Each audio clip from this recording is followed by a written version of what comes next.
জাগমা দুর্গা 2024-এর পুজো পরিক্রমার final round নিয়ে এই মুহূর্তে চলে এসেছি কেন্দুয়া শান্তি সংঘতে।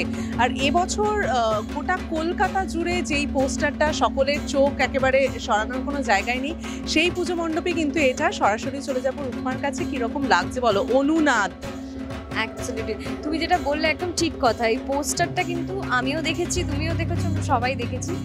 কিন্তু ওই প্যান্ডেলটাতে আসার পর যে ফিলিংটা আমার এখন হচ্ছে, সেইটা না মুখে বলা যাবে না। এটা you have to feel that inside.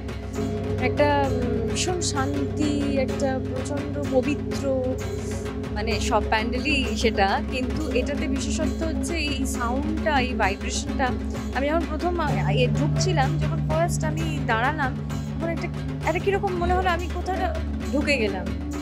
So আমার মনে হয় এটাতে আসা উচিত সবার, কারণ আমাদের এত স্ট্রেসফুল একটা জীবন, সারাক্ষণ স্ট্রেস আর কাজের প্রেশারের মধ্যে সবাই থাকি।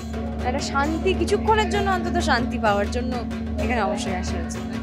প্রতিমার মধ্যে যে এই ছোঁয়াটা রয়েছে, দেখো প্রতিমাটাও মানে it's like a 3D image, যেরকম হয় সামনে থেকে দুটো হাত দেখে, চারটে হাত দেখতে পাচ্ছি, কিন্তু যখন পুরো 360 ডিগ্রি ঘুরছি তখন হাতগুলো আস্তে আস্তে লিফট হচ্ছে, পুরো পরিষ্কার দেখা যাচ্ছে।